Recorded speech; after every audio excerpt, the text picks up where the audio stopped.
Seattle is 8-3, good for the second seed in this loaded NFC playoff picture. Everyone is chasing the Saints at 9-2.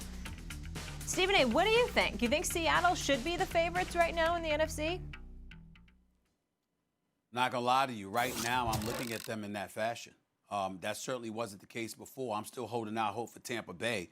But Seattle, to me, in terms of their balance, the pickup of Dunlap, Adams coming back healthy, having some balance on that defense with Metcalf being the stud that he is and Russell Wilson being who he is, I would have to say yeah right now. Look, Dunlap was a good pickup, and with Wagner and Adams healthy, that defense should get better, although last night was not an indication. That's just the Eagles. I would say it's got to be the Saints, though. And I went back and forth preseason between these two teams in the NFC. And the reason I think it's the Saints, Stephen A., is actually because of a quirk of the way things worked out. Drew Brees got hurt. So that's bad. But if he comes back with enough runway, the man had a rest. And he's been beaten up by the end of most of these seasons, and he's looked bad in the playoffs in the moment of truth.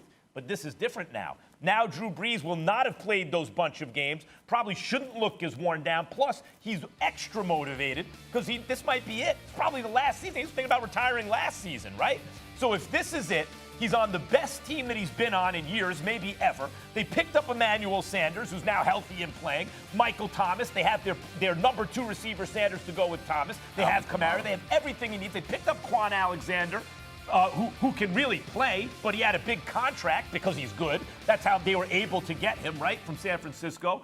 I think the motivation for Brees combined with the well-roundedness of the Saints, including on the defensive end, makes them my pick in the NFC. I think they're the team to beat.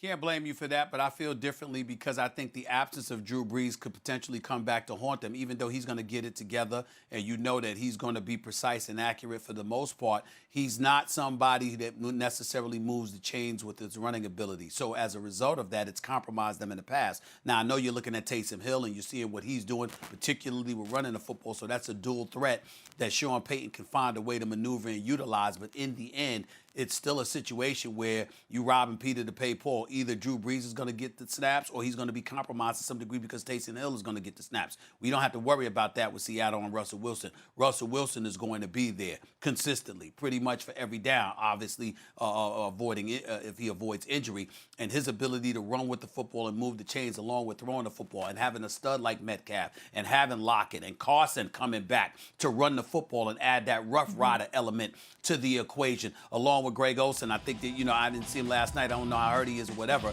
but you're anticipating that he'll be back at some point being the tight end for Seattle. I just look at the multitude of weapons and the fact that they've improved their defense, and I think this is a team that obviously they can't be ignored.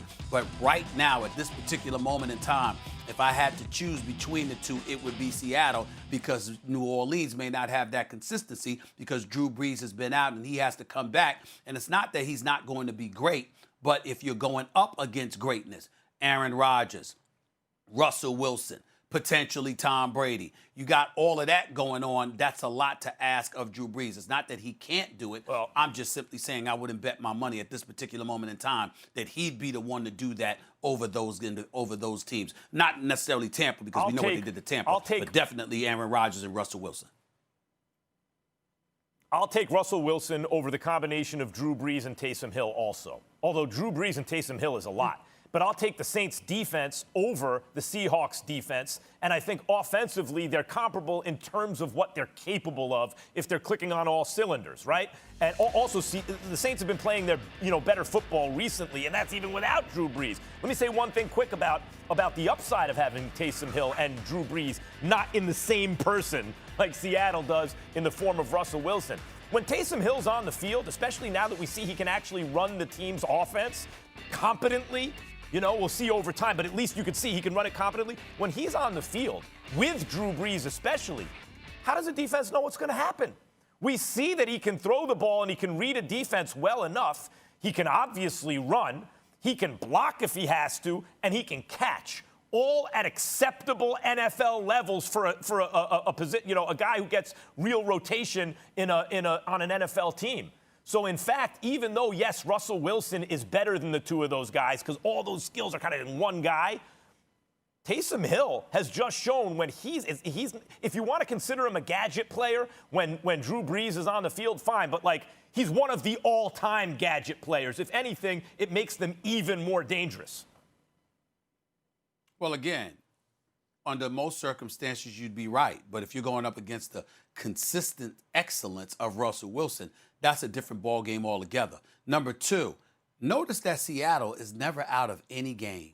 They're always chipping away. They're always right there. They're always in nail biters. You don't blow out the Seattle Seahawks. They don't wet beds, per se. You know, they show up week in and week out, regardless of what their troubles may be. And the fact that they've addressed their weakness, which is on the defensive side of the ball, is something that I don't think can be ignored, because you're going to have a tougher time scoring against them. Meanwhile, Seattle, because of its consistency, its continuity, the excellence of Russell Wilson, along with the bevy of weapons that he has available to him, particularly with his favorite runner coming back into the lineup last night, I think that puts Seattle in a favorable position at this particular moment in time. And other teams are going to have to step up in order to knock them off. Thanks for watching ESPN on YouTube. For live streaming, sports, and premium content, subscribe to ESPN+.